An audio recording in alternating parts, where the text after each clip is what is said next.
एक दिन मही चील और उसका बेटा चीलू पक्षियों के हरे भरे जंगल में घुस आते हैं। चीलू बेटा, ये जंगल बहुत ही हरा भरा है।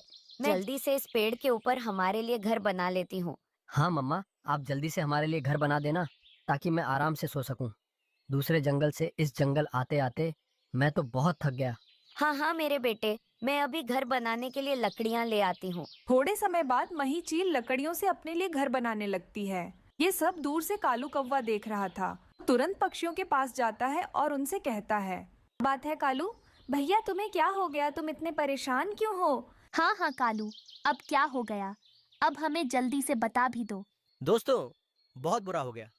इतने दिनों से हमारे जंगल को कोई खतरा नहीं था, लेकिन अब हमारे जंगल में एक चील घुस आई है। और तो और वो हमारे जंगल में अपने लिए घर बना रही है। क्या चील हमारे जंगल आ गई और वो घर भी बना रही है? अरे बाप रे, चील हमारे जंगल में क्यों आ गई? अब तो वो चुन चुन कर हमारे सभी बच्चों को खा जाएगी। तो तुम सब डरो मत, हम अभी मही चील के पास जाते हैं और उसे हमारे जंगल से जाने के लिए कहते हैं। फिर कालू कौवा अपने दोस्तों को लेकर मही चील के पास जाता है। पक्षियों, क्या बात है? तुम सब मेरे पास यहाँ क्यों आए हो?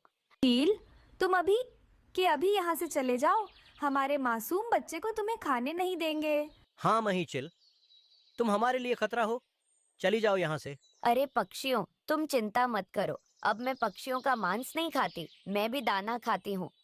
हम कैसे मान ले? तुम चीलों का क्या भरोसा? क्या पता तुम झूठ बोल रही हो। तो ठीक है पक्षियों, मैं अपने बेटे के ऊपर कसम खाकर बोलती हूँ, मैं किसी पक्षी का मांस नहीं खाऊंगी।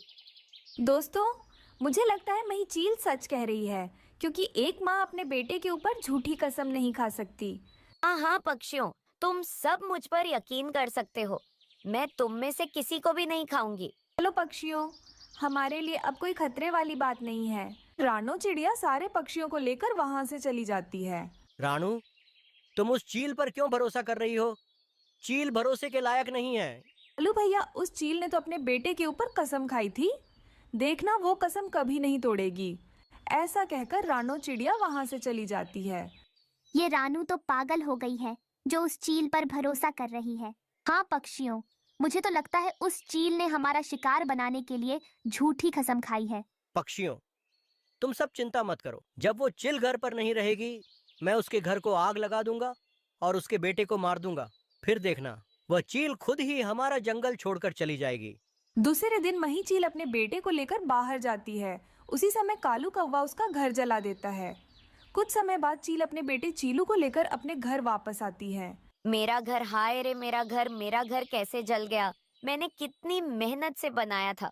माँ, हमारा तो पूरा घर जलकर राख हो गया। अब हम कहाँ रहेंगे? कुछ समय बाद आसमान में गहरे बादल छा जाते हैं और जंगल में तेज बारिश शुरू हो जाती है। चलो बेटा, हम किसी पक्षी की मदद मांगते हैं। मही चील मदद मांगने के लिए कालू कौवे के घर आती है। कालू, हमें तुम्हारे घर में जगह दे दो, हमारा घर जल गया है, हमारी मदद करो। चलो चलो, निकलो यहाँ से। मैं चीलों को अपने घर में रखता ही नहीं, क्या पता कभी भी हमला कर दे। फिर मही चील जंगल के और पक्षियों के पास जाकर उनसे भी मदद मांगती है, लेकिन कोई भी पक्षी चील को अपने घर में रखने के लिए तैयार नहीं था। चील दी, आप जल्दी से अंदर आ जाइए, बारिश बहुत जोरों से हो रही है। मुझे आप पर पूरा भरोसा है कि आप अपनी कसम कभी भी नहीं तोड़ोगी। ऐसा कहकर रानो चिड़िया उन दोनों को अपने घर में बुलाती है और उस रात उन दोनों को अपने